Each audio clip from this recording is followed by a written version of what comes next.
तुम्ही जेव्हा एखादी स्ट्रॅटेजी यूज करता, तेव्हा ती जेव्हा छान वर्क करते, तेव्हा आपल्याला वाटतं, "अरे वाह! ही स्ट्रॅटेजी खूप छान आहे." पण जेव्हा ती स्ट्रॅटेजी वर्क करत नाही, तेव्हा आपण म्हणतो, "अरे, ही स्ट्रॅटेजी बेकार आहे." पण खरं सांगू, कुठलीच स्ट्रॅटेजी ही बेकार नसते. कारण तीच स्ट्रॅटेजी वापरून कोणी प्रॉफिट करत असतं, तर कोणी लॉस करतं. असं का होतं? तर तुम्ही म्हणाल, की यासाठी बरेच फॅक्टर्स आहेत, जसं की डिसिप्लिन, रिस्क रिवॉर्ड रेशो. हो, हे फॅक्टर तर आहेतच. पण अजून एक फॅक्टर आहे. तो म्हणजे right stock selection for that strategy. म्हणजे स्टॉक सिलेक्शन हे जर बरोबर असेल, तर आपली स्ट्रॅटेजी वर्क करण्याचे चान्सेस हे हायर असतात. च्या व्हिडिओमध्ये मी तुम्हाला म्हटले होते, की स्टॉक सिलेक्ट करताना तो स्टॉक हायर टाईम फ्रेममध्ये अप ट्रेंडमध्ये असायला हवा. मग आता असा स्टॉक कसा शोधायचा तेच आपण आज बघणार आहोत. त्यासाठी आपण यूज करणार आहोत ट्रेंडलिन सॉफ्टवेअर. चला तर मग बघूया. आता आपण Google ओपन करूया. त्यात ट्रेंडलिन टाइप करू. आपल्याला जायचंय ट्रेंडलिनच्या वेबसाईटवर. त्यामध्ये पहिलीच एक लिंक येते trendlin.com त्यावर आपल्याला क्लिक करायचं आहे. ट्रेंडलिनमध्ये गेल्यानंतर आपल्याला वरती काही ऑप्शन्स दिसतायत. त्यातल्या स्क्रीनर्स ऑप्शनवर आपल्याला क्लिक करायचं आहे.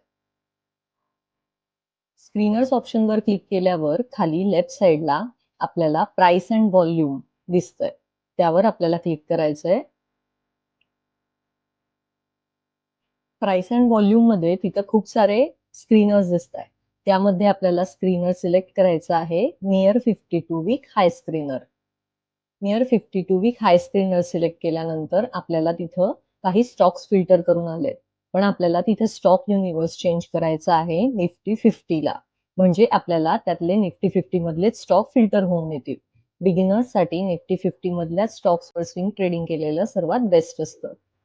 मग आपण यातला एक रॅन्डम चार्ट सिलेक्ट करूया, कोल इंडिया. कोल इंडिया आपण ट्रेडिंग व्ह्यू मध्ये ओपन करूया. आता जेव्हा कोल इंडियाचा चार्ट आपण ओपन केलाय, चार्टला आपण थोडं झूम करूया. आता बघा या चार्टवर आपल्याला काय दिसतंय. 50 EMA जवळ स्टॉक जेव्हा पण येतोय, तेव्हा तो बाउन्स करतोय. जेव्हा इथं स्टॉक 50 EMA जवळ आला, त्यावेळेला त्याने एक हाय केला, एक लो केला आणि मग हाय ब्रेक झाल्यावर जर आपण एंट्री घेतली, तर आपला एक स्विंग ट्रेड कंप्लीट झाला. त्यानंतर इथे दुसरा ट्रेड मिळाला आपल्याला. स्विंग हाय ब्रेक केल्यानंतर आपण एंट्री घेतली आणि त्याच्यानंतर आपल्याला टार्गेट मिळालं. या प्रकारे आपल्याला स्विंग ट्रेडिंग या स्टॉक्समध्ये करता येते.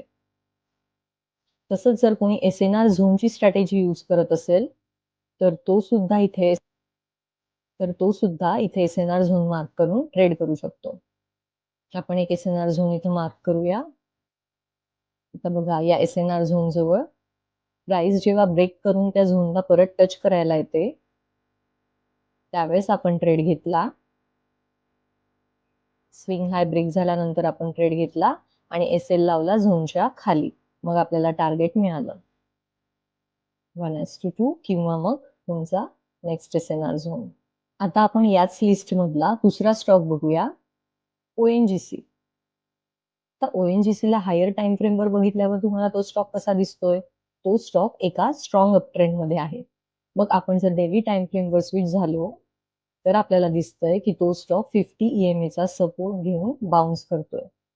तर त्यावेळेस जेव्हा तो स्टॉक 50 EMA जवळ येतो, तेव्हा आपण प्राइस ऍक्शनच्या मदतीने ट्रेड घेऊ शकतो. त्यानंतर इथं पण आपण SNR झोन वापरून सुद्धा ट्रेड करू शकतो. आपण एक SNR झोन मार्क करूया.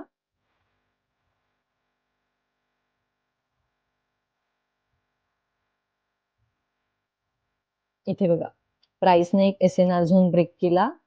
त्यानंतर प्राइसने स्विंग हाय क्रिएट केला आणि जेव्हा तो स्विंग हाय ब्रेक केला, तेव्हा आपली एक एंट्री होते आणि आपल्याला 1:2 किंवा नेक्स्ट SNR झोन पर्यंतचं टार्गेट मिळालं.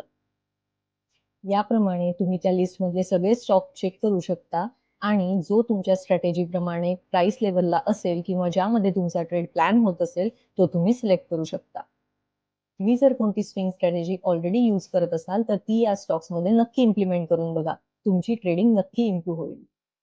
तुम्हाला स्टॉक सिलेक्शनसाठी ही 52 वीक हायची स्ट्रॅटेजी कशी वाटली हे कमेंटमध्ये नक्की कळवा. व्हिडिओ आवडला असेल तर लाईक, शेअर, सबस्क्राईब करायला विसरू नका. Bye bye.